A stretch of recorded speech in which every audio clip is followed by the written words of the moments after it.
Hello friends, Mahanadi சீரியலில் என்ன நடக்குதுன்னு பார்க்கலாம் வாங்க. வீடியோவை ஸ்கிப் பண்ணாமல் கடைசி வரைக்கும் பாருங்கள். சேனலை சப்ஸ்கிரைப் பண்ணிக்கோங்க, மறக்காமல் பெல் ஐக்கானையும் கிளிக் பண்ணிக்கோங்க. பொங்கல் செலிப்ரேஷன் எல்லாமே ரொம்பவே சிறப்பாக போய்கிட்டு இருக்கு. இப்போது எல்லாருமே சாப்பாடு சாப்பிட்றதுக்காக எல்லாம் ரவுண்டாக உட்காடுறாங்க.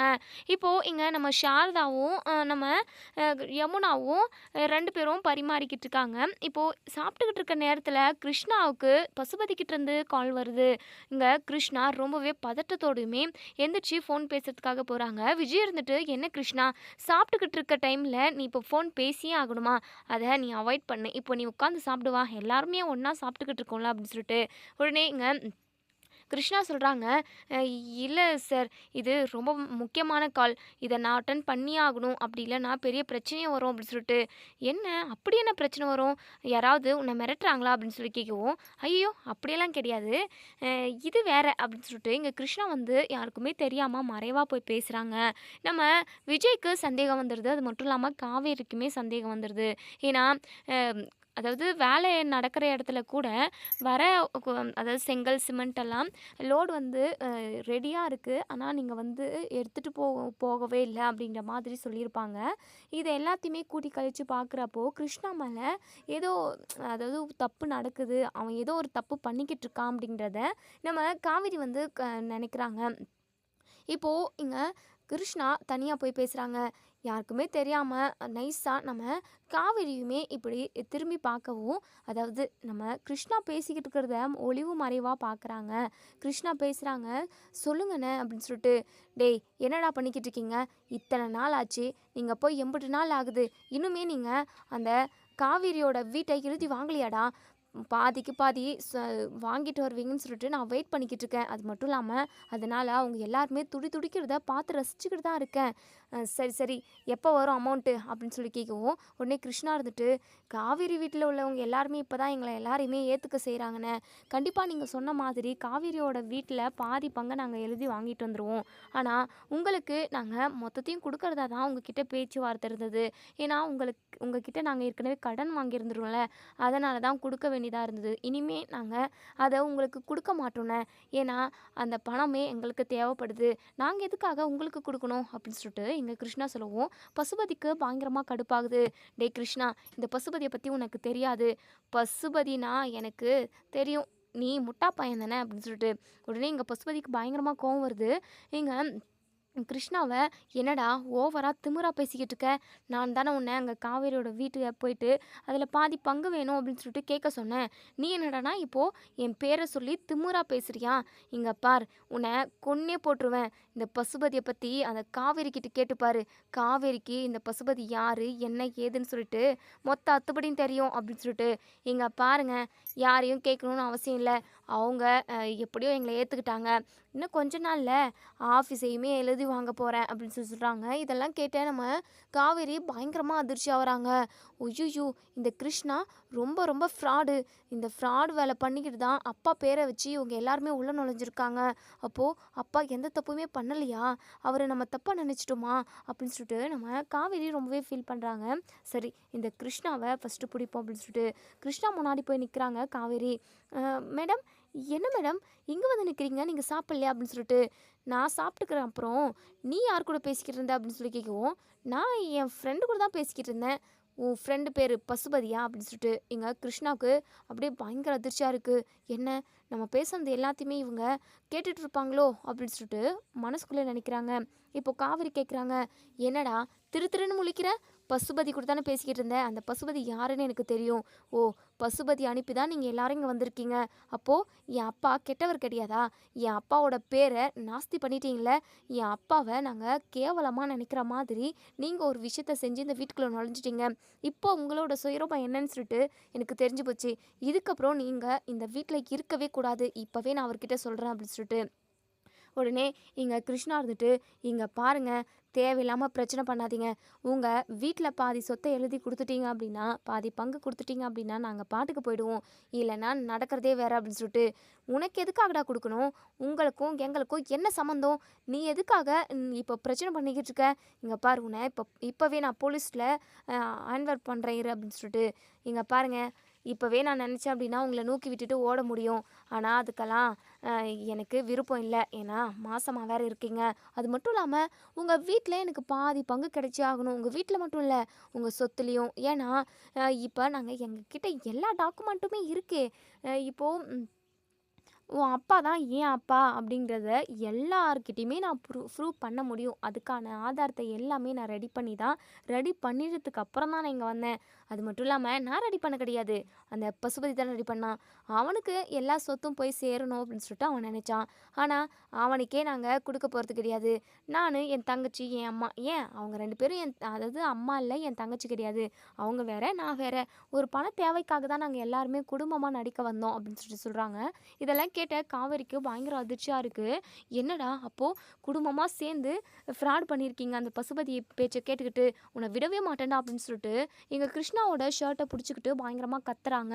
உடனே என்னடா சத்தம் அப்படின்னு சொல்லிட்டு விஜய், அங்கே பாட்டிமா, சாரதான்னு எல்லாருமே ஓடி வராங்க. விஜய் வந்து காவேரி என்னாச்சு, ஏன் கிருஷ்ணாவோட ஷர்ட்டை பிடிச்சிக்கிட்டு இருக்க அப்படின்னு சொல்லிட்டு, ஏங்க இவன் யாருன்னு தெரியுமாங்கங்க, இவன் சரியில்லைங்க, இவங்க எல்லாருமே ஃப்ராடுக்கார குடும்பம் அப்படின்னு சொல்லிட்டு, என்னம்மா என்ன பேசிக்கிட்டு இருக்க அப்படின்னு சொல்லிட்டு உடனே கிருஷ்ணாவை சொல்கிறாங்க. இப்படி தான் அவன் பசுபதி சொல்லி தான் இவங்க எல்லாருமே வந்திருக்காங்க அப்படின்னு சொல்லிட்டு இங்கே நம்ம காவேரி சொல்கிறாங்க.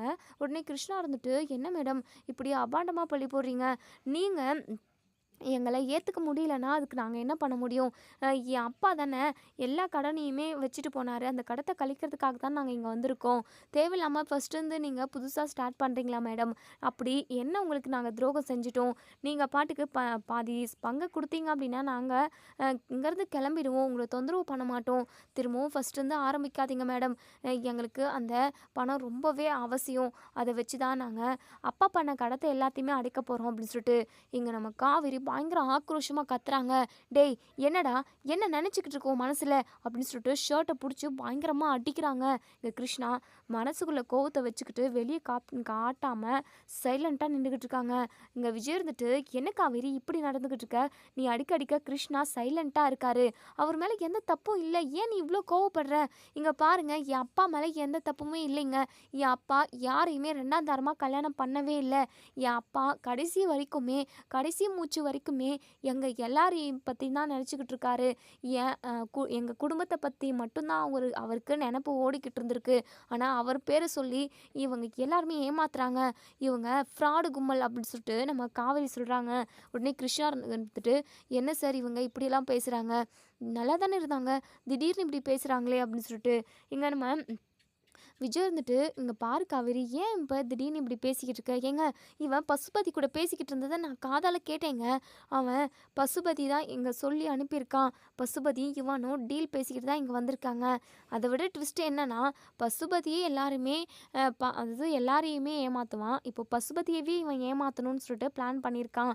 வரப்போகிற எங்கள் வீட்டிலேருந்து பாதி பங்கை இவனே எடுத்துகிட்டு ஓடி போயிடலான்னு சொல்லிட்டு பேசிக்கிட்டு இருந்தாங்க.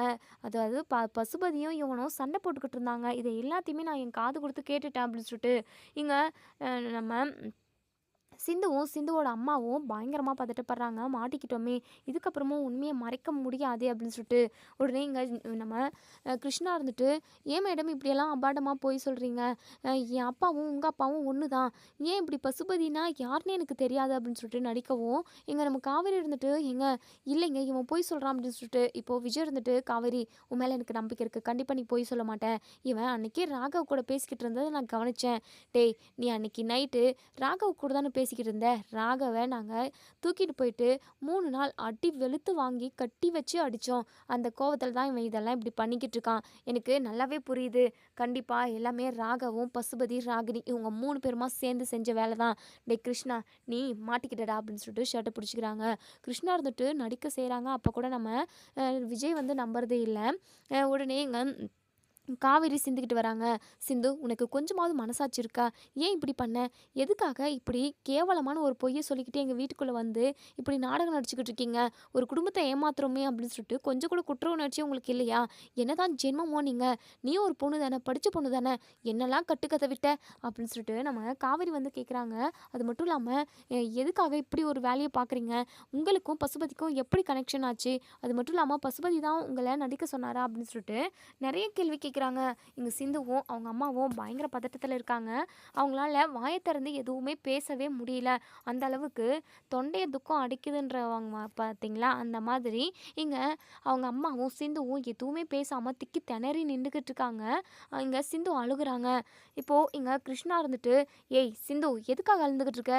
அதான் நம்ம அப்பா கட்டி வச்ச வீடு இருக்குல்ல, அதை நம்ம பங்கு போட்டு எடுத்துகிட்டு போவோம், கவலைப்படாத அப்படின்னு சொல்லிட்டு இங்கே விஜய் கிருஷ்ணாவை பல்லார்னு ஒரு அறை விடுறாங்க. என்னடா நல்லா வசமாக மாட்டிக்கிட்ட, இப்போயும் எப்படி பேசி சமாளிக்கிற பத்தியா? இங்கே பார், ஒரு ரூபா கூட நீ இங்கேருந்து எடுத்துகிட்டு போக முடியாது. இங்கே வந்து எவ்வளோ பெரிய பிரச்சனையெல்லாம் பண்ணீங்க. அது மட்டும் இல்லாமல் என் மாமனார் ரொம்ப ரொம்ப நல்லவர். அந்த மனுஷனை போயிட்டு கெட்டவனாக்கி அவங்க குடும்பத்தில் உள்ள ஒவ்வொருத்தருமே அவரை வெறுக்கிற மாதிரி பண்ணிட்டியேடா பாவி பையனே. இப்படியெல்லாம் பண்ணுறதுக்கு உனக்கு எப்படிடா மனசு வந்தது அப்படின்னு சொல்லிட்டு பயங்கரமாக அடிக்கிறாங்க. எங்க கிருஷ்ணா வந்து மனசுக்குள்ளே நினைக்கிறாங்க, இதுக்கப்புறமும் நம்ம இங்கே இருக்க முடியாது, கண்டுபிடிச்சிட்டானுங்க, நம்ம இங்கேருந்து கிளம்புறது தான் பெட்டர் அப்படின்னு சொல்லிட்டு, என்னை விடுங்க சார் அப்படின்னு சொல்லிட்டு ஓட பார்க்குறாங்க. உடனே விஜய் பிடிச்சிடுறாங்க. என்கிட்டேருந்து நீ தப்பிக்கவே முடியாது, நீ பண்ண தப்புக்கான தண்டனையை கண்டிப்பாக நீ அனுபவிச்சே ஆகணும் அப்படின்னு சொல்லிட்டு போலீஸ்க்கு கால் பண்ணுறாங்க. இப்போ போலீஸுமே வந்துடுறாங்க. என்ன பிரச்சனை? உங்கள் குடும்பத்தில் அடிக்கடிக்கு பிரச்சனை வந்துக்கிட்டே தான் இருக்குது.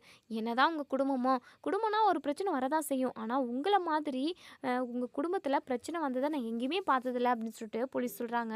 உடனே சாரதா இருந்துட்டு, சார் நீங்கள் பிரச்சனையை தீர்த்து வைக்கிறதுக்காக தானே இருக்கீங்க, எதுக்காக இப்படி சலிச்சுக்கிறீங்க?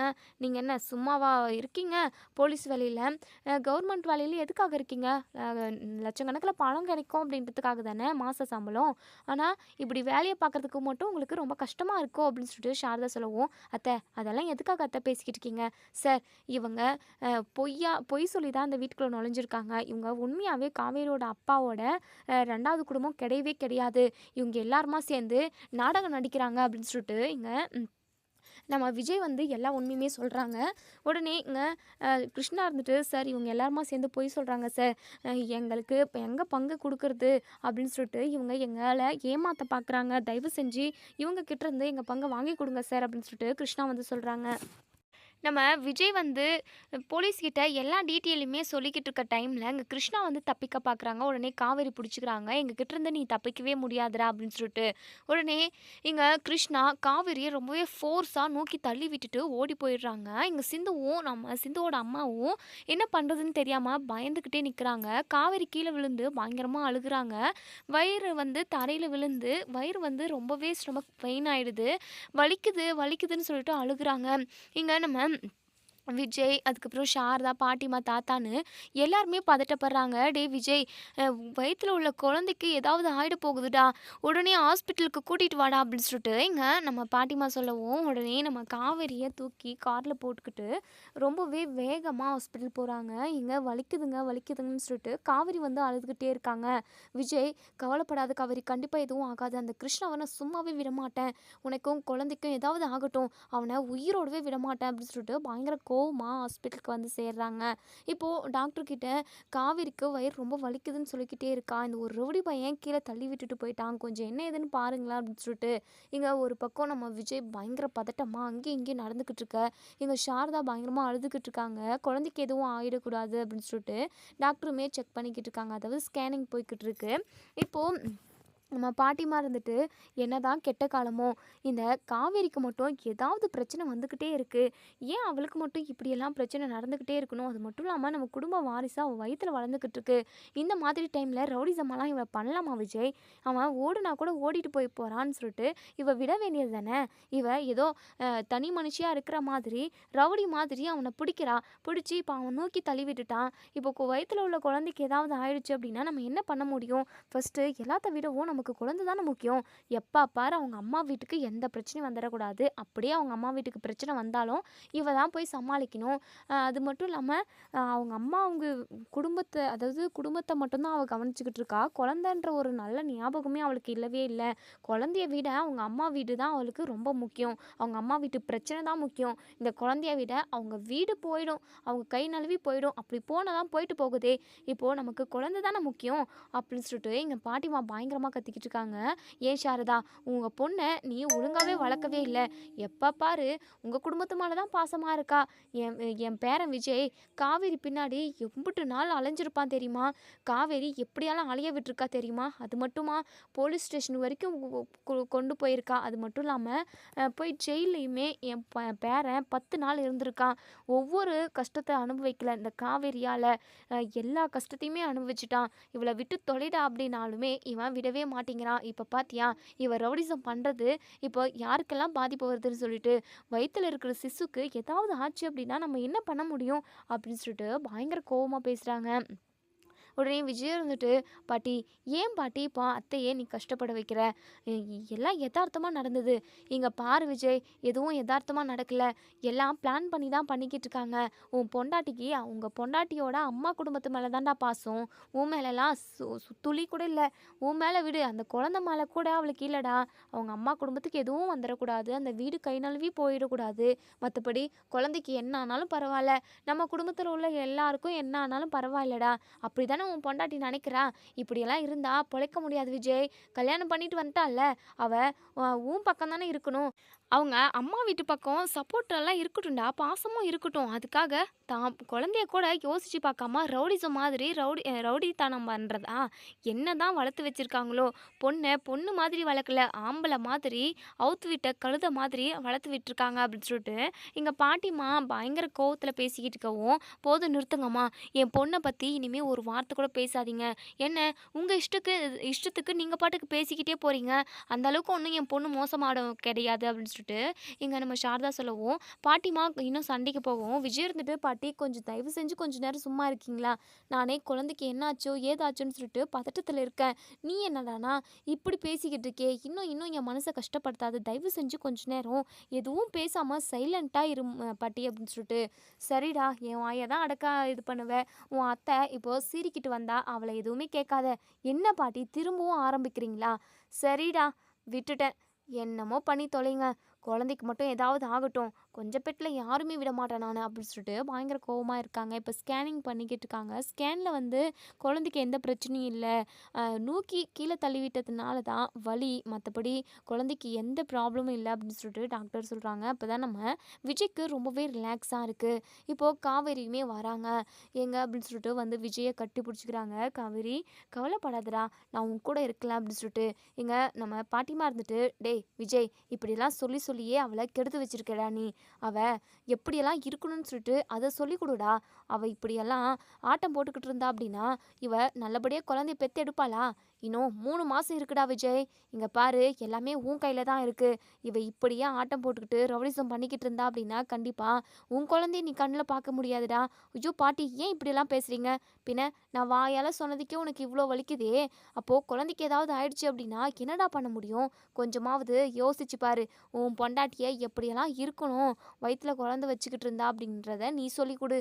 உனக்கு தெரிஞ்ச அளவுக்கு கூட அவளுக்கு ஒன்றும் ஒரு மண்ணும் தெரியறதில்ல அப்படின்னு சொல்லிட்டு பாட்டிமாங்கிறது கிளம்பி போயிடுறாங்க. இப்போது இங்கே அன்பரசுக்கு பயங்கர ஹாப்பியாக இருக்குது. இங்கே இன்னுமே எரியிற நெருப்பில் எண்ணெயை ஊற்றலாம் அப்படின்னு சொல்லிட்டு இங்கே அன்பரசு வராங்க. இப்போது இங்கே சாரதா கிட்ட வந்து, என்ன தான் பொண்ணு வளர்த்துருக்கீங்களோ, உங்கள் வீடாக முக்கியம், குழந்தை தானே முக்கியம். தாவன் இருந்து பெற்று எடுக்கிற மாதிரி குழந்தைய பெற்று எடுக்கணும். அதாவது குழந்தை இல்லாதவங்களுக்கு தான் இந்த அருமெல்லாம் தெரியும். உங்களுக்கு போய் அந்த கடவுள் குழந்தைய கொடுத்தாங்க பாரு, அதுதான் இங்கே பிரச்சனையே. இந்த காவேரிக்கு ஒழுங்காக இருக்க தெரியாது. ரவுடி மாதிரி இப்போ என் அத்தை சொல்லிட்டு போனாங்களே அதெல்லாம் உண்மை தானே அப்படின்னு சொல்லிட்டு இங்கே ஸ்டார்ட் பண்ணவும், போதும் சித்தப்பா, நீங்கள் எதுவும் பேசாதீங்க, தயவு செஞ்சுங்கிறது கிளம்புங்க அப்படின்னு சொல்கிறாங்க. ஆமாம், உன் பொண்டாட்டியை பற்றி எதுவுமே பேச விட மாட்டேன். சரி எக்கேடானா கெட்டு போங்க அப்படின்னு சொல்லிட்டு அங்கேருந்து அன்பரசுமே வந்துடுறாங்க. இங்கே காவேரி விஜயை கட்டி பிடிச்சிக்கிட்டு பயங்கரமாக அழுகுறாங்க. ஏன் காவேரி இப்படியெல்லாம் பண்ணுற. வயிற்றில் குழந்தை இருக்குது அப்படின்றத நீ எப்போவுமே மைண்டில் வச்சுக்கிட்டே இருக்கணும். எந்த ஒரு விஷயம் செஞ்சாலுமே கொஞ்சம் கேர்ஃபுல்லாக இருக்கணும்ல அப்படின்னு சொல்லிட்டு. ஏங்க, நான் கேர்ஃபுல்லாக தாங்க இருந்தேன். அந்த கிருஷ்ணாவை தப்பிக்க விட்டுறக்கூடாது அப்படின்றதுக்காக தான் நான் அவனை பிடிச்சேன். ஆனால் அவன் என்னை தள்ளி விடுவான்னு சொல்லிட்டு நான் கொஞ்சம் கூட எதிர்பார்க்கலைங்க அப்படின்னு சொல்லிட்டு. சரி காவேரி, பாப்பாவுக்கு எதுவும் ஆகலை, அது வரைக்கும் சந்தோஷம். சரி, கிருஷ்ணா போயிட்டானா அப்படின்னு சொல்லிட்டு இங்கே நம்ம விஜய் காவேரி கேட்கவும், அவன் அப்போவே ஓடிட்டான். கண்டிப்பாக அவனை தேடி கண்டுபிடிச்சிடலாம். போலீஸ் ஸ்டேஷனில் கம்ப்ளைண்ட்டும் பண்ணி வச்சுருக்கேன் அப்படின்னு சொல்லிட்டு. சரி அந்த சிந்துவோட அம்மாவும் அவங்க எல்லாருமே இங்க தான் இருக்காங்க அப்படின்னு சொல்லிட்டு, இப்போ இங்க நம்ம காவேரி இருந்துட்டு, "என்னம்மா, எதுக்காக இப்படி ஒரு பொய்ய சொல்லி எங்க குடும்பத்துக்குள்ள நுழைஞ்சீங்க? இது உங்களுக்கே தப்பா தெரியலையா?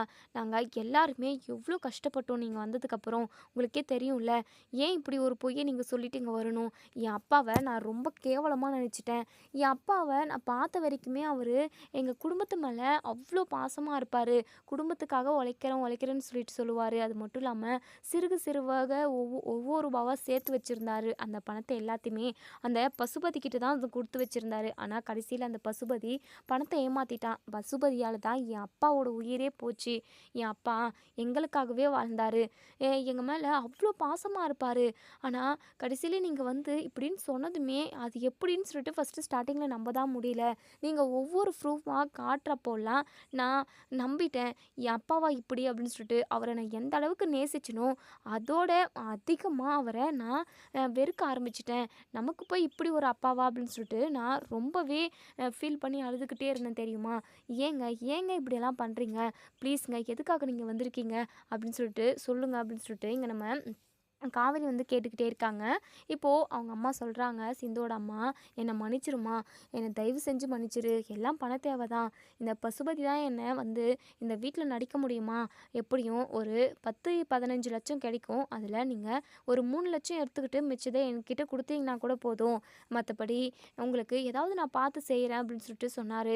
ஒரு நாளைக்கு அ ஒரு ரூ. 50 ரூ. 100 சம்பாதிச்சா கூட போதுன்ற ஒரு சூழ்நிலையில் தான் எங்கள் குடும்பம் இருந்தது. அந்த கிருஷ்ணாலாம் என் உண்மையான பிள்ளை கிடையாது. இதோ இங்க சிந்து இவ மட்டும் தான் என் பிள்ளை. இவ நர்சிங் தான் படிச்சுக்கிட்டு இருந்தா. உண்மையாவே இவ நர்சிங் தான். நானும் என் பொண்ணும் ரொம்ப கஷ்டப்பட்டுக்கிட்டு இருந்தோம். என் புருஷன் இவ குழந்தையா இருக்கிறப்பவே இறந்துட்டாரு. அப்பத்துலேருந்தே நம்ம ரொம்ப கஷ்டப்பட்டு தான் சிந்துவ படிக்க வச்சு ஆளாக்குனேன். அதுக்கப்புறம் ரொம்ப ரொம்ப கஷ்டம். ஒரு வாய் சாப்பாட்டுக்கு கூட நாங்க ரொம்ப கஷ்டப்பட்டுருக்கோம். சாப்பாடே இல்லாம கூட நிறைய நைட் நாங்க தூங்கியிருக்கோம்.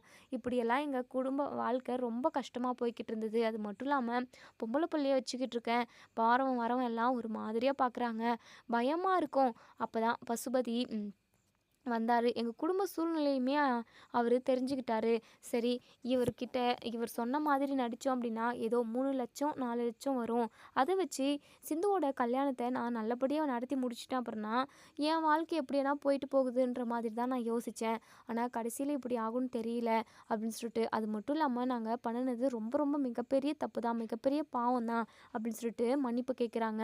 இப்போ இங்க நம்ம விஜய் இருந்துட்டு, அந்த கிருஷ்ணா உங்க 2 பேரையும் விட்டுட்டு தப்பிச்சு ஓடிட்டான். அவன் காப்பாத்திக்கிட்டான். ஆனா நீங்க பெரிய மனசு பண்ணி இங்கேயே இருந்திருக்கீங்க. காவேரிக்கு இப்படி ஆயிடுச்சு அப்படின்றதுனால நீங்களுமே ரொம்பவே பதட்டப்பட்டீங்க. இது எல்லாத்தையுமே நாங்க உங்க கண்ல பார்த்தோம்மா அப்படின்னு சொல்லிட்டு இப்போ இப்படி பேசிக்கிட்டு இருக்க டைம்ல சாரதா பயங்கர ஆக்ரோஷமா பத்ரகாளி மாதிரி வராங்க. இங்க முத்துமலர்கிட்ட, "என்னடி, கொஞ்சம் கூட மனசாட்சியே இல்லாம இப்படி என் புருஷன் மேல அபாண்டமா பழிய போட்டு இப்படி உள்ள வந்திருக்க. உன்னால என் புருஷனை நான் எவ்வளோட்டு கேவலமா நினைச்சிட்டேன். அது மட்டும் இல்லாம என் அத்தையெல்லாம் எப்படியெல்லாம் திட்டிட்டேன். உங்களுக்கெல்லாம் கொஞ்சம் கூட அறிவுன்றதே இல்லவே இல்லைல்ல" அப்படின்னு சொல்லிட்டு இங்க நம்ம சாரதா பயங்கரமா திட்டுறாங்க. இப்போ முத்துமலர் இருந்துட்டு, "அக்கா என்னை மன்னிச்சிருங்க அக்கா" அப்படின்னு சொல்லிட்டு, "அக்கா சொக்கான்னு எதுவுமே கூப்பிட்ட அப்படின்னா அவ்வளோதான், உன்னை சும்மாவே விடமாட்டேன்டி" அப்படின்னு சொல்லிட்டு பயங்கரமா கோவப்படுறாங்க. இங்க முத்துமலர் இருந்துட்டு, "பண்ணுனது எல்லாமே தப்பு தான். உங்க வீட்லயே ஒரு வேலைய போட்டு குடுத்துட்டீங்க அப்படின்னா, நாங்க எப்படியும் எங்க பொழப்ப ஓட்டிக்குவோம். அது மட்டும் இல்லாம போலீஸ் ஸ்டேஷன்ல வந்து நாங்க உண்மையான அம் அதாவது உங்க புருஷனுக்கு நான் 2 ஒய்ஃபெல்லாம் இல்ல அப்படின்றத நான் வாக்குமூலமா குடுக்குறேன்" அப்படின்னு சொல்லிட்டு சொல்றாங்க. இப்போ விஜய் இருந்துட்டு, "சரிங்க அத்த, அவங்கள திட்டாதீங்க. அவங்க தான் உண்மைய ஒத்துக்கிட்டாங்கல்ல. அது மட்டும் இல்லாம அவங்களுக்கு நம்ம வீட்லயே வேலை போட்டு குடுத்துருவோம். பொம்பள பிள்ளைய வச்சுக்கிட்டு இருக்காங்க. அவங்க சேஃப்டியா இருக்கணும்" அப்படின்னு சொல்லிட்டு, "என்ன தம்பி, துரோகம் பண்ணவங்களவே பக்கத்திலேயே வச்சுக்கிட்டா அது ரொம்ப தப்பு தம்பி. நமக்கு தான் அது கேடு விளைவிக்கும். கண்டிப்பா நம்ம இவங்களெல்லாம் வீட்டுக்குள்ள வைக்கவே கூடாது தம்பி. அது நமக்கு தான் கெட்ட காலமா போய் முடியும்" அப்படின்னு சொல்லிட்டு, "இல்ல அத்த, இவங்கள பார்த்தா எனக்கு அப்படி தெரியல. அந்த கிருஷ்ணா நம்மகிட்ட இருந்து தப்பிச்சு ஓடிட்டான். ஆனா இவங்க இங்க இருக்காங்க அப்படின்னா, இவங்களுக்கு ரொம்பவே கஷ்டமான சூழ்நிலை. அதனால தான் இவங்க இங்கேயே இருக்காங்க. அது மட்டும் இல்லாம காவேரிக்காக தான் உண்மையாவே அவங்க இங்க இருந்ததே. அத நான் நல்லாவே புரிஞ்சுக்கிட்டேன். காவேரி வலியில துடிச்சுக்கிட்டு இருந்தப்போ அவங்க எவ்வளோ ஃபீல் பண்ணாங்க தெரியுமா? அது எல்லாத்தையுமே நாங்க பார்த்துக்கிட்டு தான் இருந்தோம் அத்த. நீங்க எதுக்காகவும் கவலைப்படாதீங்க. உங்க வீடு உங்க கைய விட்டு போகாது. யாருக்குமே தேவையில்லாம அவங்களுக்கெல்லாம் பங்கு போகவே போகாது. இது எல்லாத்துக்கும் பின்னாடி அந்த பசுபதி தான் இருக்கான். அந்த பசுபதிய நான் உண்டிலன்னு பண்றேன்" அந்த பசுபதி என்கிட்ட நேரில் மோதுறதுக்கு பயந்துக்கிட்டு இப்படி மறைமுகமாக மோதிக்கிட்டு இருக்கான். அவன்லாம் ஒரு ஆம்பளையா? நான் பார்த்துக்கிறேன் அத்தை, நீங்கள் கவலையே படாதீங்க அப்படின்னு சொல்லிட்டு இங்கே நம்ம விஜய் சொல்லவும், இப்போ தான் இங்கே நம்ம தாத்தா இருந்துட்டு, "என்னப்பா இப்போ தான் உன் பாட்டி உன்கிட்ட சண்டை போட்டுட்டு போனா, திரும்பவும் சண்டை சச்சரவுன்னு சொல்லிட்டு இறங்கிட்ட அப்படின்னா, கண்டிப்பாக உன் பாட்டி ரொம்பவே ஃபீல் பண்ணுவாப்பா. அது மட்டும் இல்லாமல் உனக்கும் உன் பாட்டிக்கும் அடிக்கடிக்கு பிரச்சனை வந்துக்கிட்டே தான் இருக்கும். இங்கே பாருப்பா, எதுவுமே வேண்டாம். நீ தயவு செஞ்சு சைலண்ட்டாக இரு. அந்த பசுபதி நேரில் பார்த்து மோதி ஜெயிக்கிறதுக்கு அவனால் முடியல. மறைமுகமாக இப்படிலாம் பண்ணிக்கிட்டு இருக்கான். இப்படி எத்தனை பிரச்சனை வந்தாலும் கண்டிப்பாக நம்ம சமாளிக்கிற தைரியத்தில் தான் இருக்கோம் அப்படிங்கிறது அவனுக்கு புரியணும்.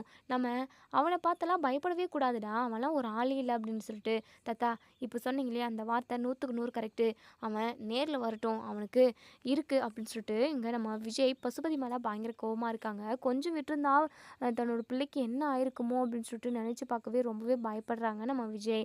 இதோட இந்த ரிவ்யூ முடியுது. இதுக்கப்புறம் என்ன நடக்குது சொல்லி வெயிட் பண்ணி பார்ப்போம் ஃப்ரெண்ட்ஸ். நம்ம காவேரி நல்லபடியா குழந்தைய பெத்தெடுக்கணும்.